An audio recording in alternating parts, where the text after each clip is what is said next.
अस्सलाम वालेकुम स्टूडेंट्स। अच्छा, तो स्टूडेंट जैसा कि हमने क्यूआर का पहला चैप्टर स्टार्ट किया था।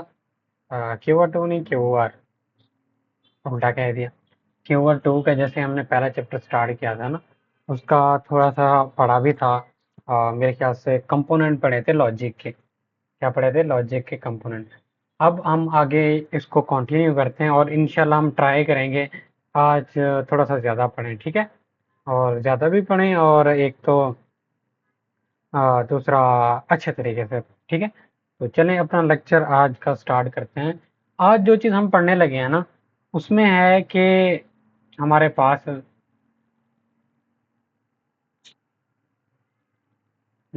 उसमें हम कह सकते हैं कि सबसे पहले टाइप्स हैं।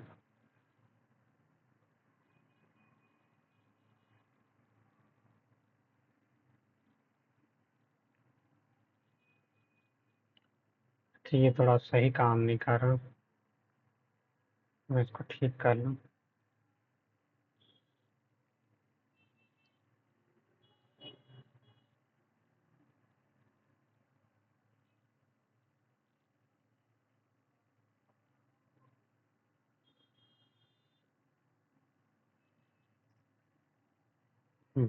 चलें, अब हम जो चीज़ पढ़ने वाले हैं वो है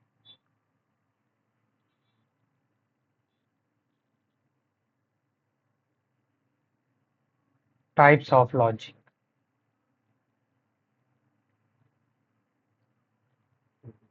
सबसे पहले जो हमारी जो टाइप है ना, वो आ जाती है डिडक्टिव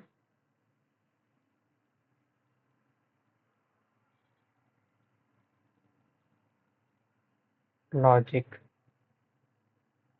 ठीक है? उससे आगे वाली जो टाइप है वो है इंडक्टिव लॉजिक।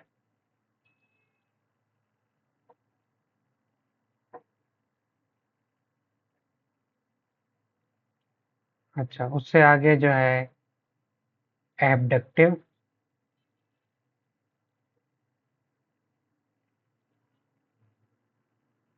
तो उससे आगे है हमारे पास सिंबॉलिक। अच्छा, आगे लॉजिक नहीं लिख रहा, वो आप लोग कंसिडर कर लें। आगे डॉट डॉट लिख देता हूँ, सिंबॉलिक। और उसके बाद है मॉडल लॉजिक।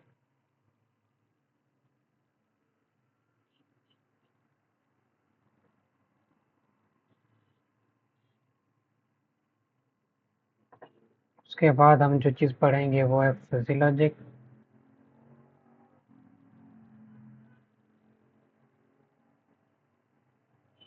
फिर लॉजिक लिखना स्टार्ट कर दिया, चले कोई नहीं। फॉर्मल।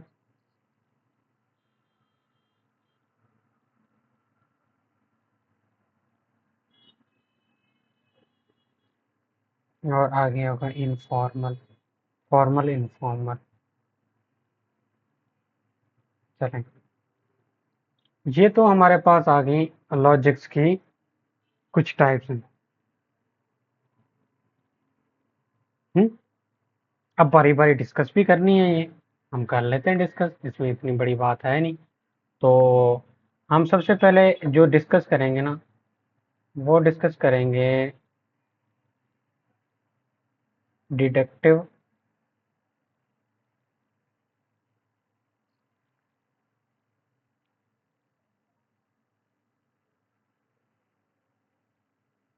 डिडक्टिव लॉजिक को। डिडक्टिव लॉजिक, अच्छा, तो इसकी डेफिनेशन क्या है हमारे पास डिडक्टिव लॉजिक की? इसमें एक चीज होती है कि डिडक्टिव लॉजिक में क्या होता है, हम जनरल से स्पेसिफिक की तरफ मूव करते हैं, ठीक है? मतलब इसमें प्रेमिसेस दी जाएंगी, ठीक है? और प्रेमिसेस जो होंगी वो जनरल होंगी, और उन जनरल प्रेमिसेस से हम क्या करेंगे, कंक्लूजन निकालेंगे। आपको सारा कुछ समझ आ जाएगा, बिल्कुल भी टेंशन नहीं लेनी, वो सारा कुछ समझ आ जाएगा, ठीक है? जनरल। ठीक है, अब देखें मैं एग्जांपल इसकी देता हूं, आपको समझ आ जाएगी। अच्छा ये इतने बड़े क्यों लग रहे हैं?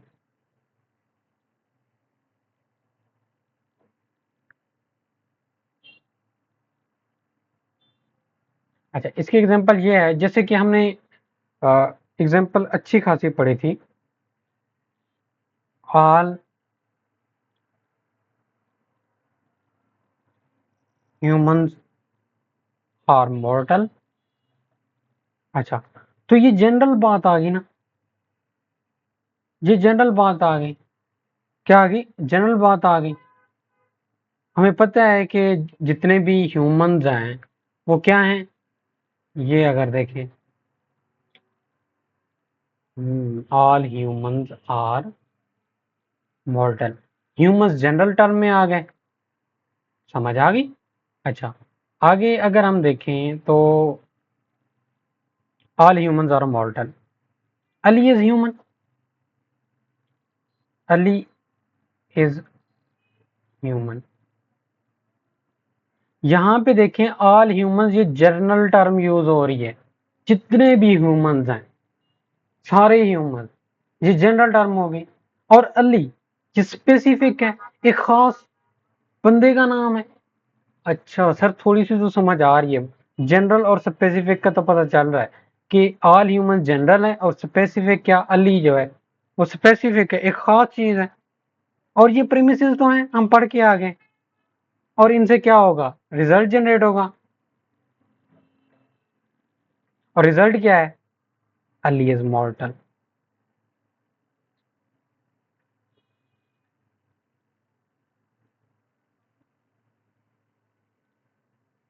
ठीक है स्टूडेंट।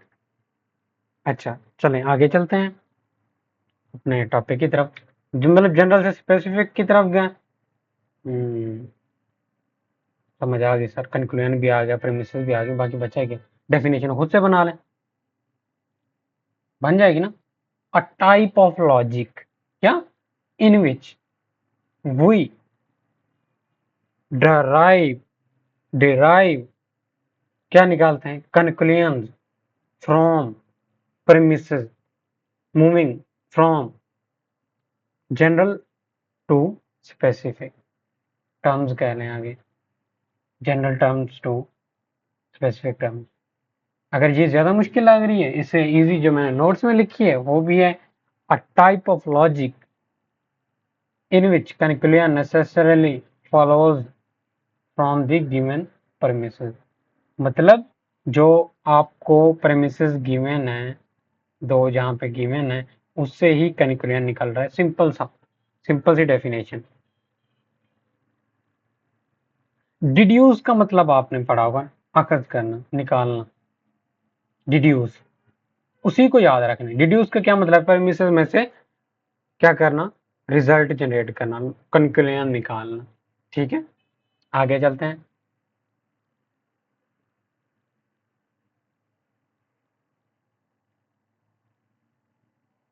इंडक्टिव लॉजिक, आगे कौन सी टाइप है हम देखते हैं।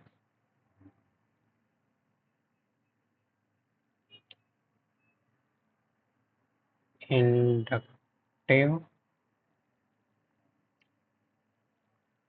लॉजिक। अच्छा, इंडक्टिव लॉजिक में क्या है, अगर हम ये देखें तो इसमें क्या होता है कि हमारे पास, हम कहाँ मूव करते हैं, स्पेसिफिक, ये उसके रिवर्स है, बिल्कुल रिवर्स है स्पेसिफिक से,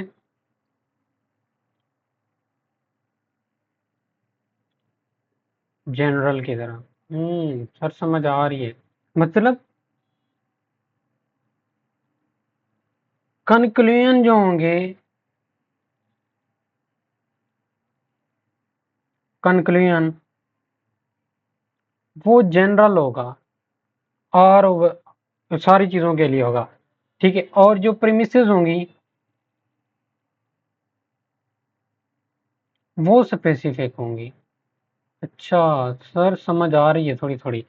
सर ये उसके रिवर्स है, मतलब वहां पे हमने देखा ऑल ह्यूमंस आर मॉर्टल, ये जनरल थी, प्रीमिसेस जनरल थी, और जो रिजल्ट निकला वो स्पेसिफिक निकला, अली के बारे में निकला।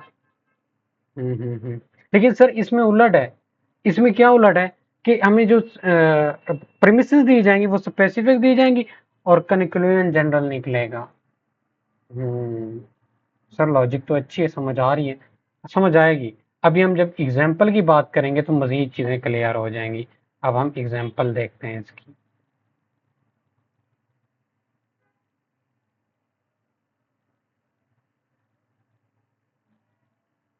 अच्छा, एग्जाम्पल, चलें एग्जाम्पल देखते हैं, ठीक है। हम्म सबसे पहले हम ये देखते हैं कि यू आप अच्छे तरीके से जानते हैं sparrows can fly. Good, premises है। Sparrow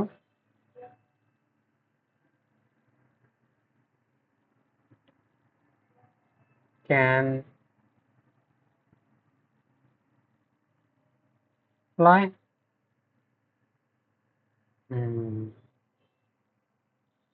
sparrow can fly specific होगी, इस स्पैरो की वजह से स्पेसिफिक होगी, खास चीज होगी। अच्छा, pigeon,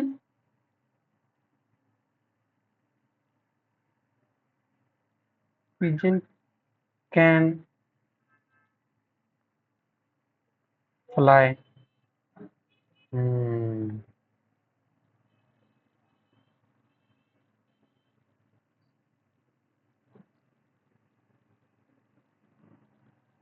pigeon can fly, pigeon भी स्पेसिफिक है। Eagle can fly,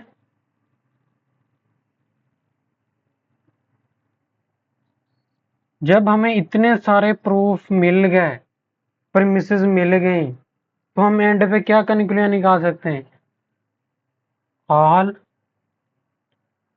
birds can fly. ये जनरल है, ऑल बर्ड्स, जैसे वहां पे ऑल ह्यूमंस जनरल था। सर समझ आ रही है, कुछ ना कुछ बातें माइंड में आ तो रही हैं, सारा बेशक समझ नहीं आ रहा, कुछ कुछ माइंड में आ रही है, कोई मसला नहीं, आ जाएंगे। अच्छा ये देखें, ये एक प्रीमिसेस है, ये दूसरी है, ये तीसरी है, ठीक है, तीन है। तो मैंने एक चीज पूछनी है, तीन प्रीमिसेस हैं इसमें, क्या ये साइलोजिज्म है? बताया करें, ये बताया जरूर करें कि सर ने जो चीज पूछी है ना, ये चीज बताया करें। तो कहाँ गया, ये रहा। तो ये चीज बताया करें कि ये साइलोजिज्म है या नहीं है, तो आपने ये बताना है, ठीक है, मुझे बताना है। एक तो ये,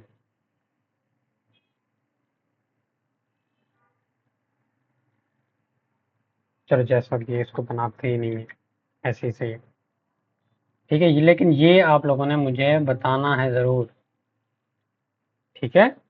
अच्छा आगे चलते हैं, आगे वाली टाइप टाइप पे, एबडक्टिव। कौन सी टाइप है? एबडक्टिव।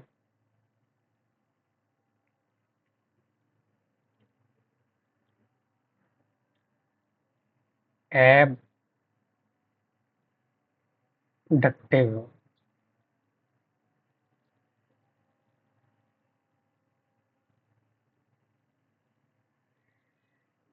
अच्छा देखिए, एक चीज इसमें है, इसमें मोस्टली आप लोग क्या देख रहे होंगे, ये एक्सप्लेनेशन देती है, एक्सप्लेन करती है, किसको? ऑब्जर्वेशन को, ठीक है। इस लॉजिक के अंदर हम क्या कर रहे होते हैं, मोस्टली हम ऑब्जर्वेशन को एक्सप्लेन कर रहे होते हैं। कैसे? हमारे पास एक ऑब्जर्वेशन है, एग्जांपल लिखते हैं, आपको सारा कुछ समझ आ जाएगा। एक एग्जांपल लिखते हैं हम यहाँ पे,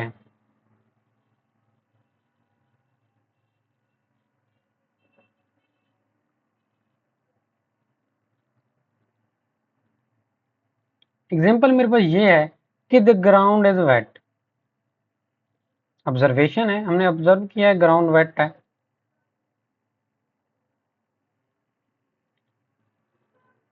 अच्छा, ये तो समझ आ गई हमारी ऑब्जर्वेशन है। इस चीज को एक्सप्लेन को कौन करेगा? इस चीज को एक्सप्लेन क्या करेगा? It probably probably rained last night। वो कहते हैं हो सकता है कि शायद कल रात बारिश हुई हो। हम्म, समझ आई है थोड़ी सी, ज्यादा नहीं आई लेकिन थोड़ी सी आई है। ऑब्जेक्टिव क्या होती है? एक्सप्लेनेशन होती है ऑब्जर्वेशन की। हमारे पास ऑब्जर्वेशन क्या थी? Ground is wet. क्यों वेट है उसको एक्सप्लेन करें ना। क्यों वेट है? रीजन क्या है? रीजनिंग नहीं पढ़ रहे, लॉजिक ही पढ़ रहे हैं ना। The ground is wet. Wet है क्यों? It probably rain last night. हो सकता है या शायद रात को या पिछली रात बारिश हुई। हम्म, सही सही सही। सर कुछ चीजें समझ आ तो रही हैं।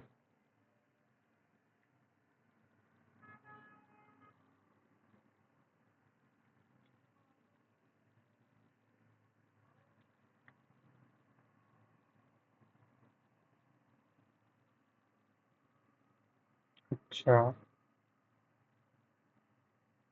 हम्म,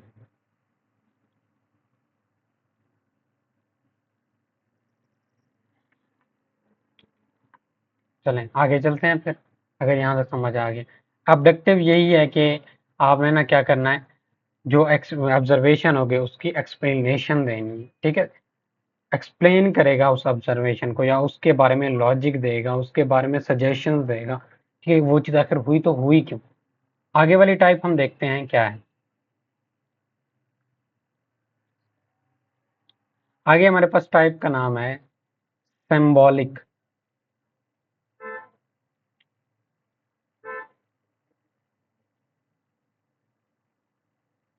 सिंबॉलिक या इसे हम मैथमेटिकल भी कहते हैं।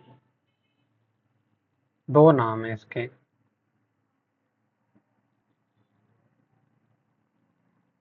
ठीक है। अच्छा, इसमें जस्ट एक चीज है, एक चीज, ज्यादा मुश्किल डेफिनेशन नहीं है।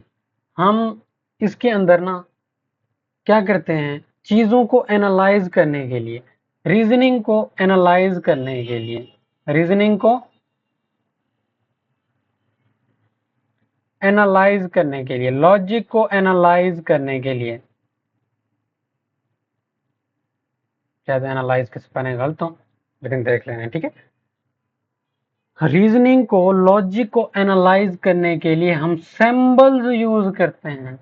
अच्छा अच्छा अच्छा अच्छा। सिंबल्स, किस तरह के सिंबल्स? मोस्टली आपने alphabet A B C D देखा होगा ना, वो वाले। और भी सिंबल्स यूज होते हैं, मैं एग्जांपल के साथ समझाऊंगा। अच्छा सर, बस इसकी डेफिनेशन इतनी है? हाँ इतनी है कि एनल रीजनिंग को एनालाइज करने के लिए हम क्या करते हैं, कुछ सिंबल्स का यूज करते हैं। वो जो टाइप होती है लॉजिक की, उस टाइप को क्या कहते हैं, सिंबॉलिक और मैथमेटिकल लॉजिक।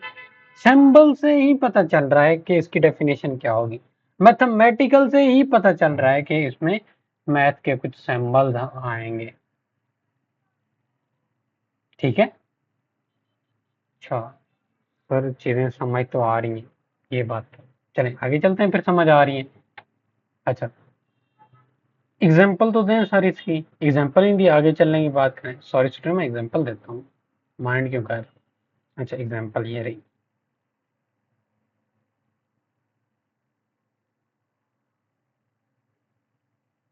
हम्म, अच्छा, एग्जाम्पल ये है,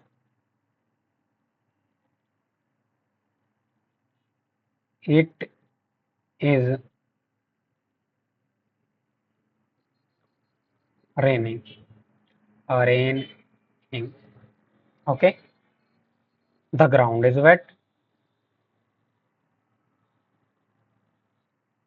तो मैं स्टेटमेंट्स लिख दी।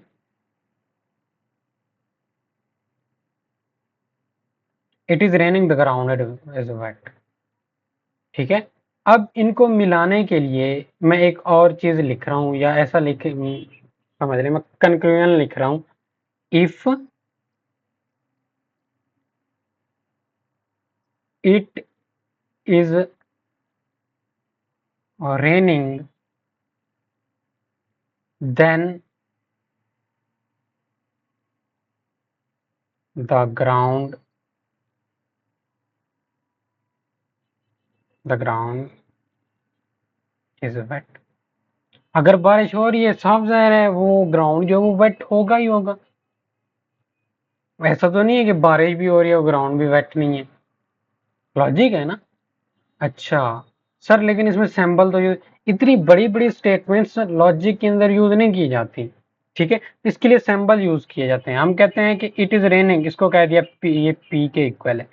तो ग्राउंड इज वेट, इसको कहा कि क्यू के इक्वल है। हम कहते हैं अगर बारिश हो रही है तो पी, इसे कहते हैं इफ देन।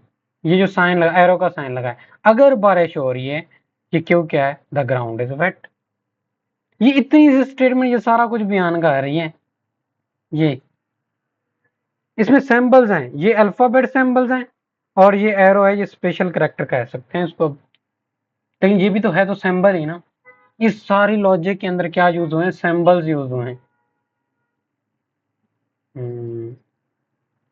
सब चीजें थोड़ी थोड़ी क्लियर हो रही हैं।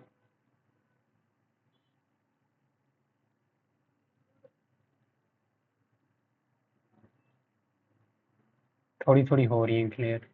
चलें, थोड़ी थोड़ी हो रही हैं तो हम आगे डिस्कशन कंटिन्यू रखते हैं। आगे जो हमारे पास है वह मॉडल लॉजिक। तो इस साइड जाके मेरी राइटिंग खराब हो जाती है।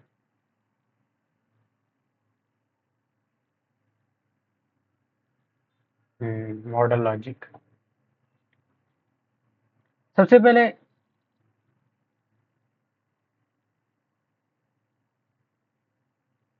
इसमें दो चीजें यूज हो रही हैं, ये ज्यादा समझने वाला नहीं है। इसमें दो चीजों को कंसेप्ट यूज हो जाते हैं। ये ऐसा समझ लें, दो वर्ड्स आते हैं इसमें जो हम मोस्टली देख रहे होंगे। एक आता है नेसेसिटी,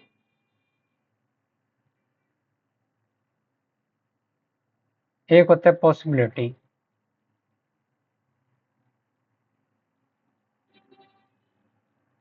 इन दो के कंसेप्ट को एक्सप्लेन जो करता है वो होता है मॉडल लॉजिक। अब देखिए, तो टू एग्जाम्पल है, 2 + 2 = 4। अच्छा, एक चीज मैं आपसे पूछूंगा, ये पॉसिबल है 2 + 2 = 4, या ये चीज मस्ट है 2 + 2 = 4 होगा? हम्म मेरे ख्याल से तो ये कंपल्सरी है, ये जरूरी है, 2 + 2 = 4 होना चाहिए। पॉसिबिलिटी नहीं है। पॉसिबिलिटी वहां होती है जहां पे चीज दो तरफा हो भी सकती है और नहीं भी हो सकती। शक, जिसमें शक आ जाए। और नेसेसरी क्या होता है, जरूरी तो होता है, होना ही चाहिए, कंपल्सरी है, मस्ट है, ये चीज होगी ऐसे। तो इसमें क्या आएगा, इट इज नेसेसरी दैट 2 + 2 = 4। तो ये इस कंसेप्ट को क्लियर करे जिसमें कोई शुबा ना हो। एक एग्जांपल दूंगा, क्या ये चीज कंपल्सरी है या पॉसिबिलिटी है। आपको अब इस लॉजिक के बाद आपको और लॉजिक लगाने की जरूरत ही नहीं होगी। अल्लाह इज वन, इसमें कोई शक शुबा है नहीं है, कंपल्सरी ये चीज है, ये चीज मस्ट है, हमारा ईमान है कि अल्लाह एक है।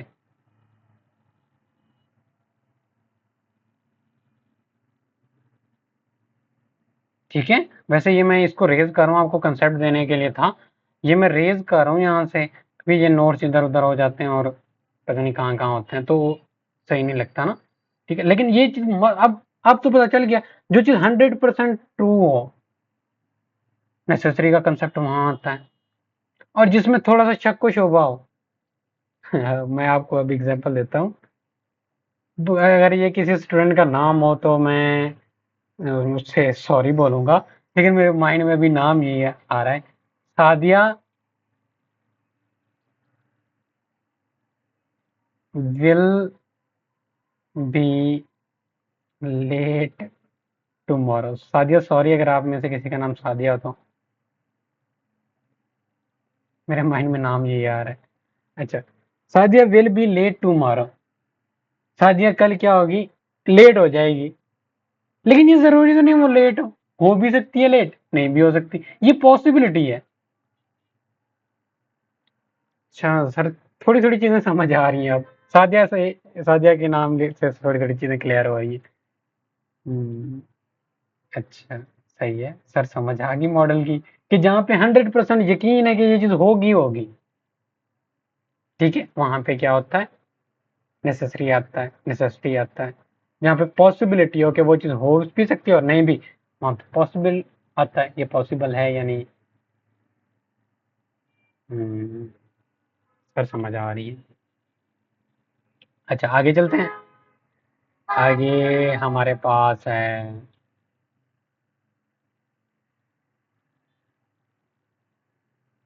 Fuzzy logic.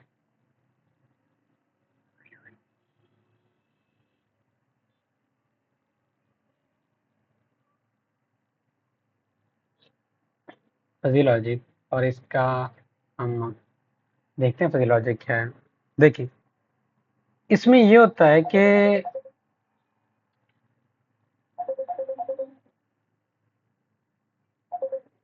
एक मिनट में, मेरी कॉल आ रही है, अच्छा तो मैं इसको थोड़ा सा पॉज कर देता हूँ, लेक्चर को, इम्पोर्टेंट कॉल आ रही है, तो मैं फिर से इसको कंटिन्यू करूँगा। चलें, ठीक है, आगे चलते हैं। हमारे पास फजी लॉजिक हम पढ़ रहे थे, और अल्लाह करेगा फिर कॉल नहीं आएगी, तो चलें। Fuzzy logic. अच्छा, इसमें एक चीज़ है कि हम पीछे पढ़ते आ रहे हैं, स्टेटमेंट या ट्रू होगी या फॉल्स होगी, तो लेकिन अब हम फजी लॉजिक में क्या देखेंगे, हम इसमें ट्रू या फॉल्स नहीं देखेंगे, ये चीज़ हम नहीं देखेंगे, ये चीज़ हम नहीं देखेंगे। हम देखेंगे क्या, कि फॉर्म क्या बन रही है या स्ट्रक्चर क्या बन रही है, मतलब चीज़ों को अंडरस्टैंड करना है उसकी फॉर्म या स्ट्रक्चर की बेस पे। ये आपको ज़्यादा इंग्लिश से समझ आएगी ये एग्जाम्पल से, इंग्लिश कह रहा हूँ एग्जाम्पल से। अच्छा, एग्जाम्पल से ये आपको समझ आ जाएगी ये बात सर कर क्या रहे हैं।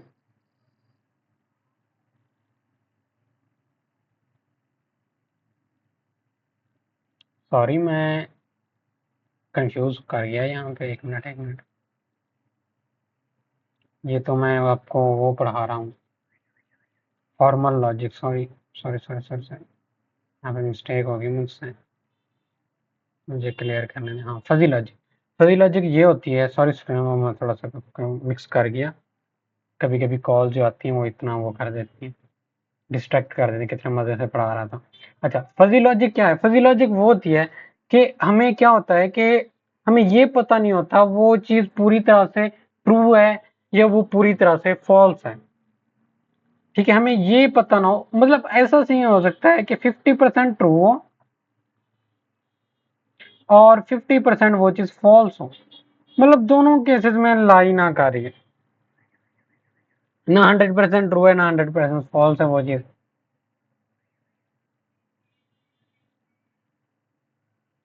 कैसे, सर थोड़ा सा समझाएं ये चीज़ एग्जांपल के साथ, समझाता हूँ।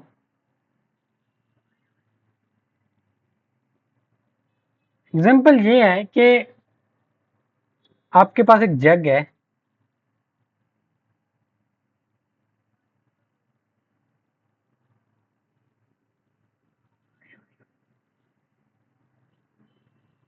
वो ना, हाँ, हाफ फिल है, क्या है, हाफ फिल है, वैसे हाफ से ज़्यादा ही हो गया है। अच्छा हाफ है, हाफ फिल है। अच्छा, ये हाफ फिल है, तो क्या मैं ये कह सकता हूँ ये फिल है या एम्प्टी है। अगर कहता हूँ ये फिल है, ये फुल है, सॉरी फिल नहीं कहता, फुल कह देता हूँ, मैं कहता हूँ फुल है, तो ये रॉन्ग हो गई बात, क्योंकि फुल तो है नहीं, हाफ है। अगर मैं कहता हूँ ये एम्प्टी है, तो भी बात ट्रू नहीं होती। तो ये 50-50 चांसेस हैं। 50% भरा हुआ है, 50% एम्प्टी है। ना ये ट्रू है ना फॉल्स है। तो ऐसी लॉजिक्स भी आ जाती है, यहाँ पे हमें ट्रू फॉल्स का पता नहीं होता। आधा सच होता है, आधा उसमें झूठ होता है। आधा ट्रू होता है, आधा वो फॉल्स होता है। ठीक है,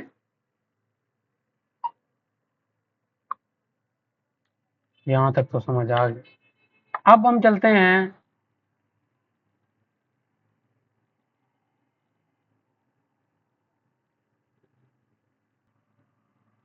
अब हमारे पास कौन सी टाइप है, फॉर्मल। अब हमारे पास कौन सी है,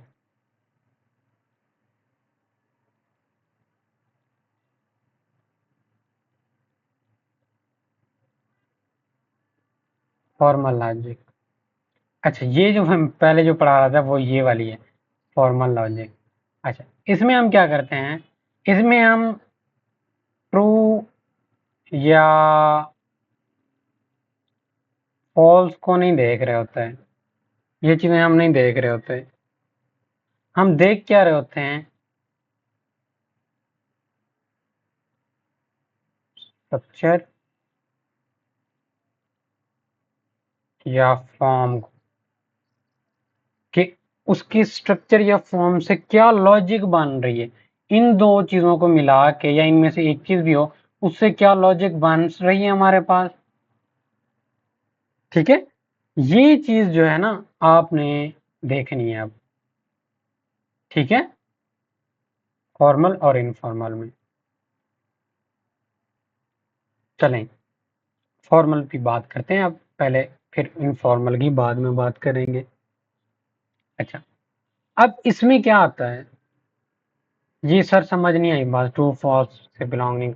अच्छा, अब मैं आपको एक चीज और बताता हूँ एग्जाम्पल के साथ।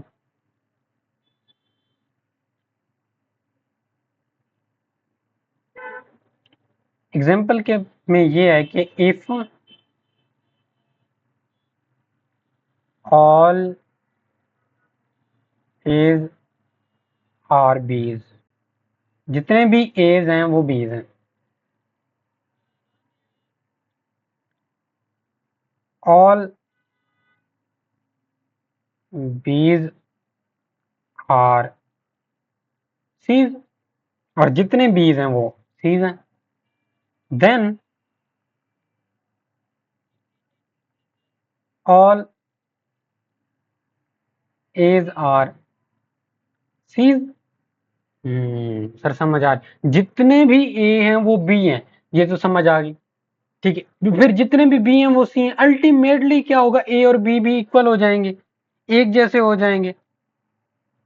देखिए, अब ये पता नहीं है हमें ए क्या है बी क्या है, ट्रू है या फॉल्स है, ये पता नहीं है हमें। ये पता नहीं है ये ट्रू है या फॉल्स है, क्योंकि हमें ए और बी का नहीं पता। हमें ये भी नहीं पता बी और सी इक्वल हैं या नहीं है, ये भी नहीं पता। हमें पता ही है ट्रू फॉल्स। लेकिन लेकिन लॉजिक बन रही है। लॉजिक क्या बन रही है, सारे एज जो हैं वो बीज हैं, और सारे बीज जो हैं वो सीज हैं। अल्टीमेटली सारे एज क्या हो जाएंगे, वो सीज हो जाएंगे। अच्छा, ऐसी बात है।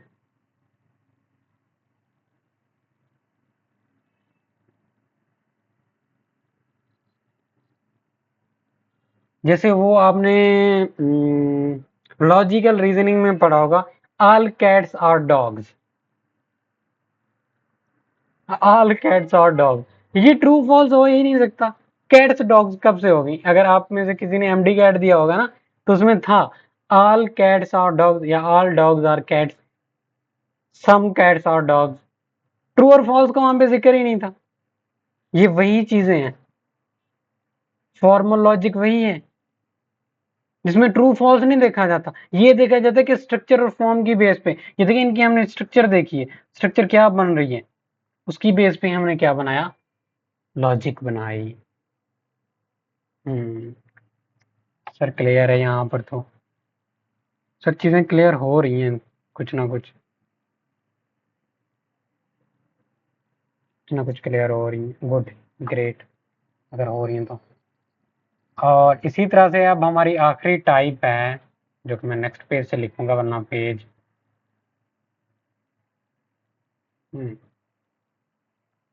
हमारी आखिरी टाइप है जिसका प्यारा सा नाम है इनफॉर्मल।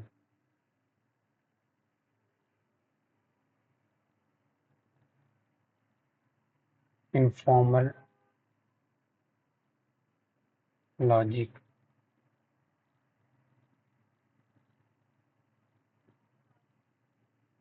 अच्छा, ये बड़ी ही सिंपल सी चीज़ है, बड़ी सिंपल सी। इसमें ना हम क्या यूज़ करते हैं, नेचुरल लैंग्वेज यूज़ करते हैं चीज़ों को लॉजिक के लिए ना, नेचुरल लैंग्वेज मतलब ह्यूमन वाली नेचर लैंग्वेज, जिसको हम इंग्लिश भी कह सकते हैं। इंग्लिश में बातें होंगी सारी, ज़्यादा इधर उधर की ऊपर वाली बातें नहीं होंगी जो समझ में ना आए, दिमाग में ना पड़े। एवरीडे बातें होंगी, रोज़मर्रा की बात होंगी। ठीक है, आर्गुमेंट इस बेस पे है। अब यहाँ पे एक एग्जांपल दीजिए, रोज़मर्रा की बात ये है कि आप लोग ना घर से बाहर निकलने लगे, तो आपकी मामा आपको रोक के कहती हैं कि ना बाहर जाने से पहले आप अम्ब्रेला ले लो, क्योंकि बादल बने हुए, हो सकता है बारिश हो जाए। लॉजिक तो है, जब बादल बने हो तो बारिश आती है। ठीक है, बादल बने हो तो बारिश तो आती है, मोस्ट प्रोबेबली चांस होता है, और आ भी सकती है। तो ये रोजमर्रा की जिंदगी है, एवरीडे होने वाले ये टास्क हैं या इवेंट्स हैं, लॉजिक्स हैं। ठीक है, तो एग्जाम्पल यही है, एग्जाम्पल यही है।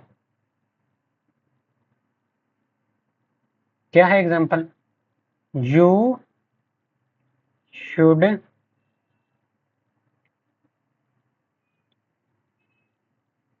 Carry an umbrella because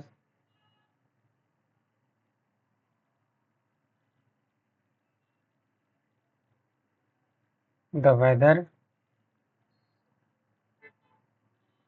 forecast predicts rain.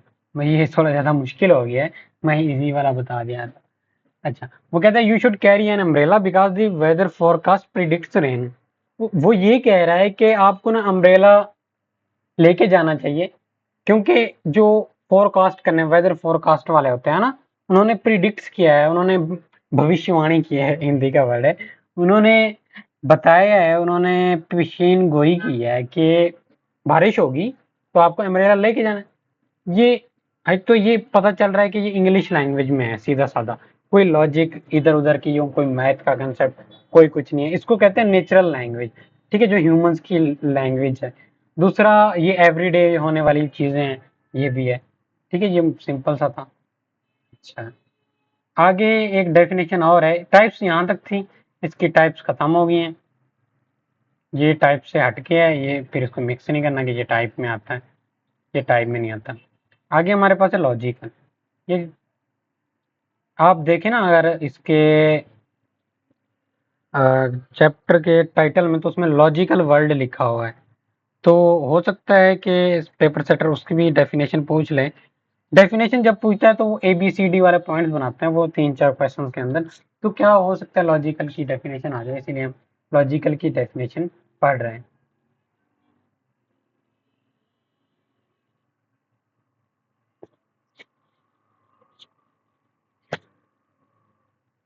अच्छा,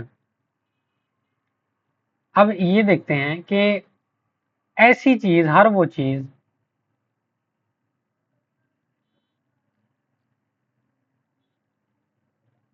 sorry, anything that follows rules of correct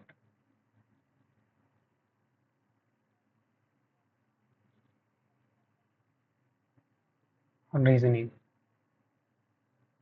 ठीक है, हर वो चीज जो करेक्ट रीजनिंग के रूल्स फॉलो कर रही है, ठीक है, मतलब ऐसी चीज। अब ये देखिए, मैं आपको एक एग्जांपल देता हूँ कि गाड़ी जब चलती है तो फिजिक्स के लॉज को, रूल्स को फॉलो कर रही होती है, तो वो उसमें भी क्या लॉजिक, हाँ लॉजिक तो आप कहते हैं, उसके पीछे लॉजिक क्या है, वर्ड यूज होता है, ठीक है।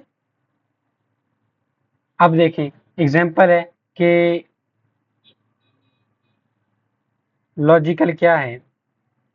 अगर आपने क्या किया, बारिश हो रही है, इट इज रेनिंग आउटसाइड, आप ये मान के चलो कि बाहर बारिश हो रही है, तो आपका लॉजिकल क्या डिसीजन होगा, आप क्या डिसाइड करेंगे लॉजिक की बेस पे? You will take, sorry spelling mistake, umbrella, तो आप अम्ब्रेला लेंगे, लॉजिकल डिसीजन था। अच्छा, कुछ स्टूडेंट कहेंगे हम घर से बाहर ही नहीं जाएंगे, हम देखेंगे बारिश बारिश हो रही है, हम बाहर ही नहीं जाएंगे। कुछ लोग तो कहेंगे ऐसे बाहर चले जाएंगे मजा लेने रेन का, वो लॉजिकल डिसीजन है। कैसे? अब एक स्टूडेंट बारिश है फिर भी बाहर जा रहे, वो लॉजिकल सर कैसे बताएं? लॉजिकल है क्योंकि वो इंजॉय फील करेगा, उसके लॉजिक ये इस तरह से काम कर रही है कि मैं बारिश में जाऊंगा, मुझे इंजॉयमेंट मिलेगा, रिलैक्सेशन मिलेगी मुझे। वो भी उसका लॉजिक वैसे काम कर रहा है, वो उस तरह की लॉजिक सोचता है वो बंदा, ठीक है। यहाँ तक समझ आ गई? तो ये लेक्चर हमारा यहीं तक था, ये वीडियो यहीं तक थी। और इसके अलावा मैं आगे भी लेक्चर इस तरह से रिकॉर्ड करूँगा अच्छे अच्छे, और नोट्स भी प्रोवाइड होंगे। आप लोग सिलेबस की टेंशन ना लें, सिलेबस कंप्लीट हो जाएगा। और देखते हैं, मैं सोच रहा हूँ कि एक लेक्चर और भी रिकॉर्ड कर लूँ, वो भी अगर वो रिकॉर्ड हो जाता है तो वो भी आज ही आपको प्रोवाइड कर दूंगा। बाकी टेंशन ना लें, सिलेबस कवर करवाना मेरा काम है, जल्दी ख़त्म करवाऊँगा और इंशाल्लाह टाइम से ही होगा। और इंशाल्लाह बाकी बातें बाद में होती रहेंगी। तो अल्लाह हाफ़िज़, अच्छे से लेक्चर प्रिपेयर करें और अच्छे से याद भी करें, साथ साथ याद करते जाएं। अल्लाह हाफ़िज़।